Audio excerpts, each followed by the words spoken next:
Hey there, I'm just going to review what Cholula and I worked on this last Tuesday. So you can see we're starting off just hanging out on the front patio.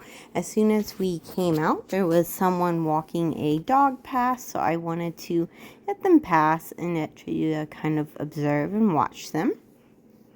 So she was able to do some nice engage, disengage on her own. And then once they had passed further, she was actually able to settle.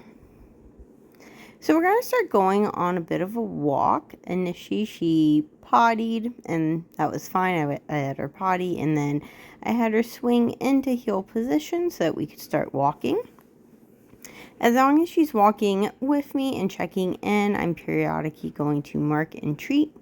And then as soon as she starts to move ahead and out of this nice heel position, I'm going to say whoops and then stop. And then I'm going to wait for her to check back in with me.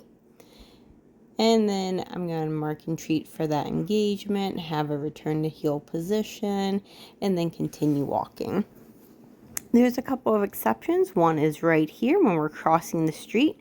I don't want to idle in the middle of the street, even though it's a crosswalk. So since I don't want to idle there, as soon as we start crossing, I'm going to give her a cue. And in this case, I'm going to say quick, quick, quick, quick, quick, just the whole way across so that she knows that she can move ahead. And then once we get to the other side of the street, I'm going to have her return to heel position and continue going. This is the other time that I won't just wait for her. So one of the reasons she was kind of pulling ahead or moving ahead was because there's a person ahead of us. And something about him was just making she a little uneasy. I could tell because she kind of moved ahead and then stopped and stared at them. She was having trouble disengaging.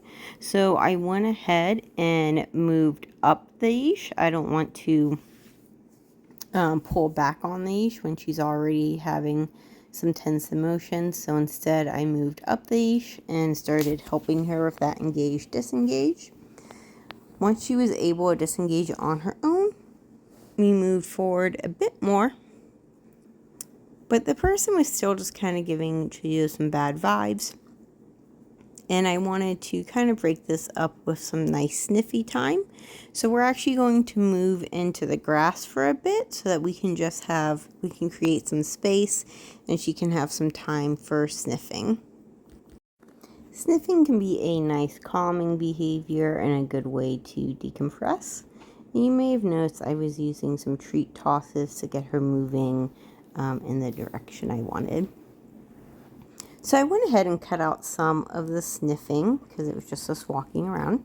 And now we're kind of on the other side of that grassy area.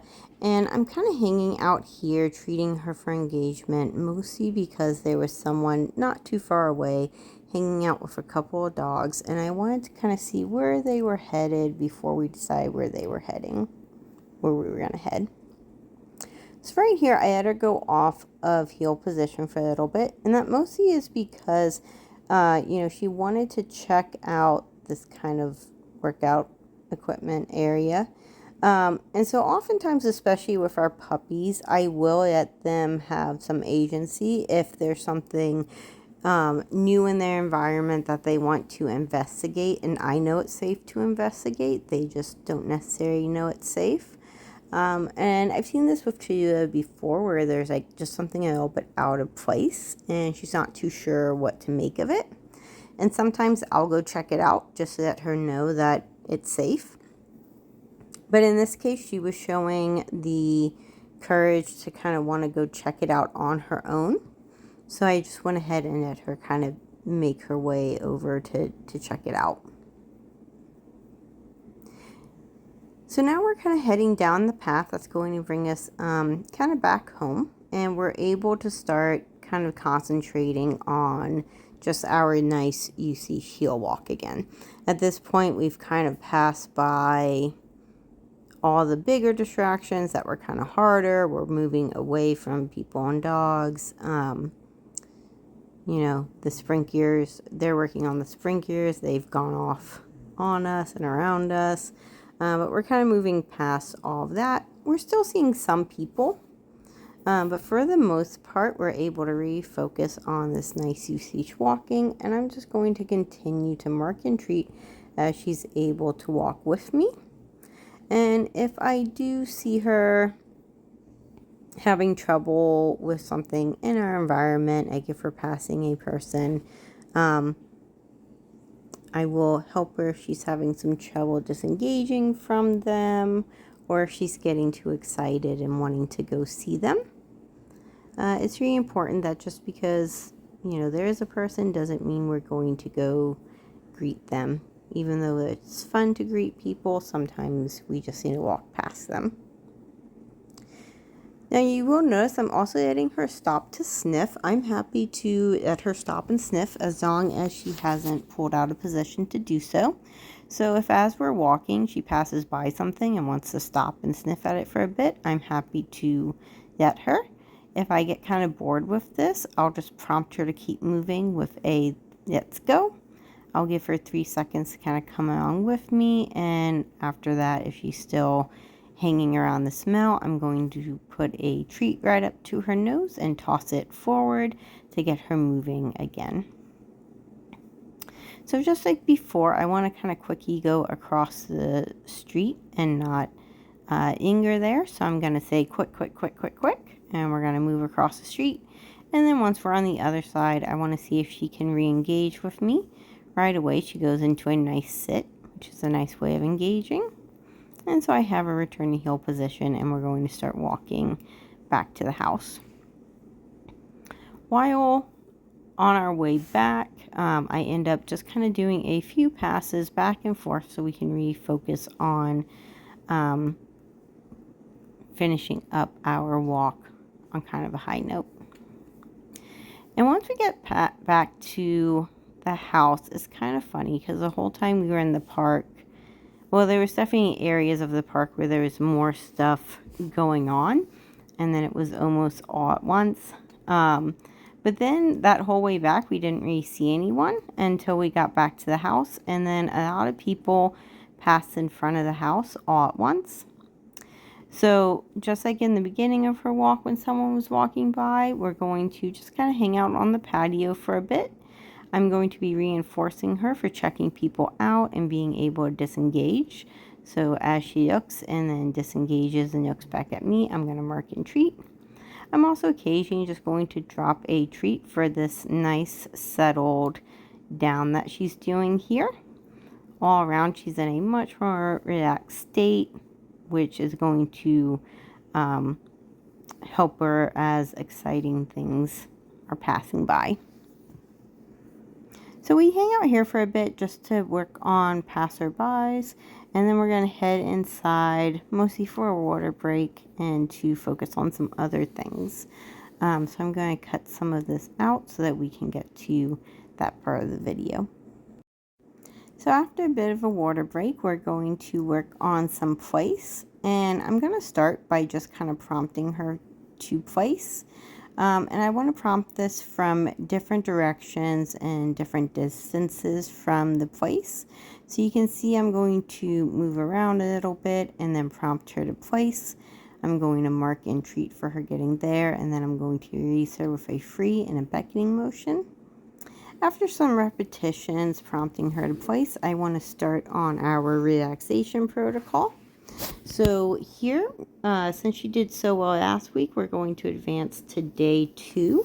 So this is going to add in a little more duration, a little more distractions, a little more distance from her. So you're going to see me moving around a bit more and kind of moving in some different directions. I do have this part on triple speed just for the sake of time. But you can still see all the different iterations it puts me through. So I'm going to watch this for a bit. Just know that each time it kind of prompts me to do a different thing. Afterwards, I'm going to drop some treats at her to reinforce her staying on the place. And then once the recording finishes up, I'm just going to release her with a free and a beckoning motion.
finish with kind of a new skill, or at least it's a new skill that for me working with her. I don't know if y'all have done this in the past. So this is going to be a leave-it. I was thinking about this while we were walking her because we definitely passed a couple of things that I didn't really want her putting in her mouth. So I was tempted to say leave-it, but I wasn't sure how much work she had done with that. And I didn't want to kind of burn our word if it wasn't really well established. So I'm going to just kind of be starting from how I usually would start a leave-it. So I have just kind of a weird tube in my hand, and I'm going to show it to her. And as soon as she looks away, I'm going to mark and treat from my other hand, and then I'm going to represent it. And when she looks back and looks away from it, I'm going to mark and treat. And then I'm going to start to be more particular about the ones I'm marking and treating. So I really want her to not just look away from the item, but look at me. So I'm going to hold out the item, and when she looks up at me, I'm going to mark and treat. I'm going to repeat this a number of times with the item at different levels, different directions, just kind of moving it around. And then I'm going to add in the word leave it. So I'm going to show it to her. I'm going to say leave it. And then when she looks at me, I'm going to mark and treat. And now you can see I've started dropping it on the floor. So I'm going to drop it. As soon as it hits the floor, I'm going to say leave it. And when she looks back at me, I'm going to mark and treat. Now I do want to have some distance between her and the item. Partly, well, mostly just to give me some time. Because if she was to go for it, I would want to cover it with my hand. The key with leave it is that we never want her getting the item that we're telling her to leave, just the treat from our other hand. And you'll see that as we continue this, I'm able to start standing up and dropping it from my height and asking her to leave it. I then want to start kind of moving it around. And then the next step would be to have her pass it and be able to pass by with her, say leave it, and have her check back in with me. So she's doing really well with this, especially for her first session, but by no means does this generalize to everything in her environment. I definitely want to continue practicing this both inside, in the backyard, in the front yard, and with some different items as well, just to make sure it's a really strong behavior.